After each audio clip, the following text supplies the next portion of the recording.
Vous avez dû le remarquer, tout comme moi, que de plus en plus, il y a tellement de produits qu'on nous déconseille d'utiliser au quotidien. Je vais faire référence dans cette vidéo aux déodorants. Il y a tellement de déodorants qui sont hyper efficaces, mais qu'on nous dit, ah, mais écoute, ça, si tu le mets, cancer du sein, hein, on sait jamais. Ah, mais ça, perturbateur endocrinien, hein, ah, on sait jamais. Au final, qu'est-ce qu'on peut mettre, qu'est-ce qu'on peut pas mettre, on sait plus. Et ben, dans cette vidéo, je vais vous aider à pouvoir trier et cibler les produits qui pourront être efficaces pour vous. Alors déjà, le cancer du sein. Faut savoir qu'il y a plusieurs causes par rapport à ça. Déjà, vous avez prédisposition héréditaire, les perturbateurs endocriniens, l'alcool, le tabac, le surpoids, et celles d'aluminium qui sont dans les déodorants qu'on nous commercialise. Et au final, on est là, on se dit, en fait, je sais plus quoi acheter, je sais plus quoi mettre. Le super déodorant qui marche trop bien pour moi, ah bah finalement lui, il est pas bon pour l'environnement. Ah bah celui-là qui marche trop bien, oh bah il est pas bon pour moi. En fait, on est perdu, on sait plus quoi prendre. Et du coup, je me suis dit, vous savez quoi, moi aussi je suis perdue. Du coup, je me suis documentée sur la question. Je me suis retrouvée avec une sélection de produits qui me conviennent à moi. Et je les partage aujourd'hui avec vous. Bon, en tout cas, petit disclaimer, je préfère prévenir. Sachez quand même que malgré qu'on puisse tout faire pour être en bonne santé, avoir les bons gestes, tout faire, on connaît tous cette personne qui n'a jamais fumé une cigarette et qui malheureusement a souffert d'un cancer des poumons. Forcément, mes conseils ne vont pas vous empêcher d'avoir un cancer, mais en tout cas, c'est une prévention à votre hauteur. Parce que dans tous les cas, même dans l'environnement, les perturbateurs endocriniens nous suivent. Et puis, il y a même les polluants éternels. Donc, j'ai envie de dire, en tout cas, ce qu'on va apprendre aujourd'hui, ce sont des petits gestes à adopter et des signes à apprendre pour l'avenir. Malgré qu'on ne puisse pas anticiper entièrement le cancer du sein, on peut au moins s'occuper de son déodorant. Du coup, je vais vous présenter quelques déodorants et quelques astuces qui ont marché pour moi. Je les ai testés. Donc, premièrement, c'est des déodorants naturels. En termes de déodorants naturels, j'en ai acheté quelques-uns. Il y en a que vous pouvez trouver sur le marché et qui sont à prix abordable. Donc, j'ai nommé en premier lieu, l'Exode. Je fais pas trop attention à mon packaging, malheureusement, il s'est un petit peu effacé, mais ça n'empêche pas du tout les vertus de ce produit-là. Franchement, il est vraiment super. Il est fait à base d'ingrédients, mais tellement simple. C'est pas la liste d'ingrédients que vous allez galérer à lire. Là, c'est tout bête, c'est tout simple. Il y a de l'huile de coco, il y a de la fécule de maïs, il y a de l'huile de nigel, du bicarbonate de soude. Franchement, la liste, elle est très, très, très, très basique et très simple. Et au final, c'est tout ce dont vous avez besoin pour ne pas avoir d'odeur. Alors, le petit point négatif que je pourrais attribuer à ce déodorant-là, c'est qu'en fait, il est pas pratique. Là, il est fini. Hein. Donc, franchement, quand je vous dis qu'il était bien, il est bien. Franchement, il est fini. Il n'y a plus rien à l'intérieur. Mais en fait, pour prélever, ben, faut y aller au doigt, quoi. C'est juste ça qui est un petit peu pratique, c'est peu hygiénique finalement. Mais en soi, franchement, c'est vraiment le seul truc que je peux lui reprocher, et aussi le fait que ce soit blanc et que du coup, quand vous portez du noir, ça peut laisser des traces. Mais si vous, votre objectif, c'est de trouver une alternative propre à votre déodorant, foncez. Franchement, l'Exode, il est super bien. L'odeur, elle est bien. Et quand je vous dis que vous sentez pas, c'est, je sais pas si vous aussi ça vous arrive, vous prenez votre déo à la fin de la journée, c'est pas que vous sentez mauvais, mais il y a la petite odeur là. Vous voyez ou pas? Ça, il y a pas ça avec ça. Il y a pas. Il y a pas. Et c'est moi, c'est ce que j'exige d'un déodorant. Il y a zéro odeur à la fin de la journée. En second lieu, comme je vous ai dit, là, je vous ai listé la liste des ingrédients. Bah, c'est tout bête. Bah, à la maison, vous pouvez faire votre déodorant maison. Et franchement, hein, c'est pas les petits DIY machin machin. Moi, je suis pas trop fan des DIY parce que j'ai la flemme. Mais je peux vous dire que pour l'avoir testé, vous reprenez les mêmes ingrédients. Donc, comme je vous ai dit, bicarbonate de soude, de la fécule de maïs, l'huile de coco. Vous rajoutez une huile essentielle si vous n'êtes pas enceinte, si vous n'avez pas d'allergie. Et en soi, c'est facultatif, vous n'êtes pas obligé. Vous mélangez le tout, vous avez un déodorant. Sachez-le. Et franchement, ça tient. Après, n'abusez pas parce que j'entends des gens aussi dire oui, quand j'ai plus de déo, je mets juste de l'huile de coco. Ma belle, ça sent quand même. Donc, n'omettez pas certains ingrédients. Sachez que tous ces ingrédients se combinent et se complètent. Et cette recette-là, franchement, je l'ai testée, elle est très bien. Après, je suis d'accord, faut le faire. Franchement, faut le faire. Faut se lever et aller préparer son truc. La flemme, je comprends. Aussi, ce que vous pouvez faire, en troisième lieu, ce que je peux vous présenter, c'est le déodorant Musc Intime. Alors, le déo Musc Intime, celui-là, particulièrement, je l'affectionne énormément. Il a une odeur, en fait, qui émane de vos aisselles. C'est ce que je vous disais dans ma vidéo, la routine hygiène féminine pour sentir bon. Du coup, pareil, la composition, elle est propre. Franchement, il n'y a pas grand-chose à lui reprocher à cette composition. Elle est beaucoup moins claire pour les personnes qui ont du mal à lire une listing key, mais pour le coup, vous pouvez toujours faire appel à votre beau-vieux Yuka et lui vous aidera à lire votre liste d'ingrédients. Et ce que j'aime avec celui-là, c'est que vous allez le mettre, il y aura cette odeur-là qui va rester. N'importe quel hasard, vous passez un coup d'aisselle à quelqu'un, il va pas être choqué, il va pas tomber en fait. Non, non, non, ça va. L'odeur, elle est sympathique. Petite odeur de monoeil, j'aime bien.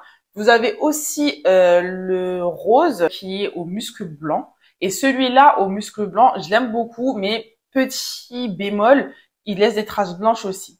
Celui-là, au monoeil, il en laisse beaucoup moins. Donc, il en laisse beaucoup moins, l'odeur est plus forte. L'odeur du musc blanc, elle est beaucoup plus subtile. Donc après, chacun voit midi à sa porte. Pour le coup, je les trouve vraiment super top. Et pareil, à la fin de la journée, je ne sens rien. Pour ma part, je suis pas quelqu'un qui a une grosse transpiration abondante ni odorante. Ça va, tant que j'en mets, au final, généralement, ça va. Juste à la fin de la journée, si j'ai pas un déodorant adapté, on peut avoir cette odeur-là. Vous voyez, enfin, tout le truc que t'as pas envie de sentir à la fin de la journée, mais que tu es obligé de sentir quand même, tu vois. Les personnes qui ont des grosses transpirations odorantes, ces déodorants sont vraiment efficaces. Donc, pour le coup, c'est testé, c'est approuvé. Ensuite, déodorant que je n'ai pas sur moi, mais que j'ai testé, c'est le déodorant de chez Aromazone. Et du coup, le déodorant d'Aromazone, il va un peu avoir la même texture que celui du Musc Intime. Il va être solide. Et en fait, il faudra le faire passer sous un filet d'eau pour pouvoir se faire ressortir une pâte quand vous allez l'appliquer sur votre aisselle. Pareil, malheureusement, le point négatif, c'est qu'il laisse des traces. Et cette contrainte à lui aussi, c'est que vous pouvez pas le glisser dans votre sac si vous avez besoin de remettre du déo parce qu'il vous faudra absolument un point d'eau. Donc c'est un peu relou, ça j'avoue.